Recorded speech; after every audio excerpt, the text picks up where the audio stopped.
Suis tout. Alors, nous sommes au 6e jour de notre neuvaine, c'est bien 6. Et l'Église nous recommande pour ces moments, ces temps forts de l'année, ces grandes fêtes, de prendre les moyens pour que la grâce de Dieu puisse vraiment trouver toute la place dans notre âme et avoir toute son efficacité. Ce n'est pas que la prière, et par la prière que nous devons nous préparer à une fête telle que la fête de l'Assomption, mais il y a aussi le sacrement de la réconciliation qui vient nous aider à nous dégager de tout ce qui pourrait faire mur, blocage à l'éruption de la grâce de Dieu dans notre âme.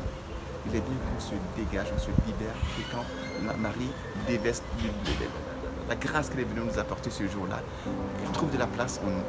Alors donc je vais vous parler du sacrement de la réconciliation pour nous encourager, parce que moi aussi je suis appelé à me confesser, pour nous encourager à faire de belles confessions en vue de cette belle fête que nous célébrons dans quelques jours. Alors, lors d'une conversation sur le sacrement de la réconciliation, Mère Teresa, que nous connaissons tous, racontait à ses sœurs un fait, une très belle histoire. Elle leur disait, un homme qui avait été un grand pécheur toute sa vie se rendit compte qu'il ne pouvait plus continuer ainsi. Il fit donc une liste de tous ses péchés, couvrant 5 pages d'une écriture bien serrée. Et puis, il regretta amèrement tout le mal qu'il avait fait, ce qu'on appelle la contrition, le repentir, la contrition parfaite. Et puis, il s'est rendu, il est parti se confesser. Lorsqu'il est arrivé devant le prêtre, il a fait la lecture de ce qu'il avait, une page après l'autre. Il a lu ses péchés. À la fin de la confession, il s'est dit avec inquiétude, je crois que j'ai oublié de mentionner un péché. Donc il a pris la première feuille pour vérifier le contenu, mais à sa grande surprise, la feuille était toute blanche. Il a fait de même pour la seconde, pour la troisième, la quatrième et la cinquième. Elles étaient toutes blanches. Et il a compris que le Dieu de miséricorde avait donc bien tout pardonné, tout effacé. C'est ce qui se passe dans la confession. Non seulement Dieu pardonne nos péchés, mais il efface tous nos péchés quand nous nous confessons vraiment bien, avec un profond repentir de nos péchés, un profond regret de nos péchés. Pour bien le comprendre, écoutez ce que Jean-Marie Vianney recommandait avec insistance aux pèlerins qui venaient le voir. Il leur disait de bien se préparer à la confession et il leur parlait ainsi. Mes enfants, sitôt que nous avons une tache sur notre âme, il nous faut agir comme quelqu'un qui posséderait une merveilleuse boule de cristal dont il prendrait grand soin.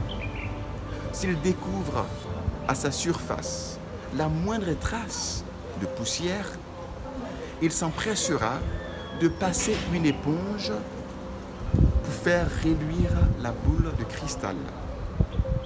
Comme il est réconfortant de savoir que nous avons un sacrement qui guérit les plaies de nos âmes. Mais il nous faut en user avec un cœur sincère et une ferme résolution, c'est-à-dire une ferme décision de ne plus vouloir pécher. Sinon, de nouvelles plaies viennent s'ajouter aux anciennes.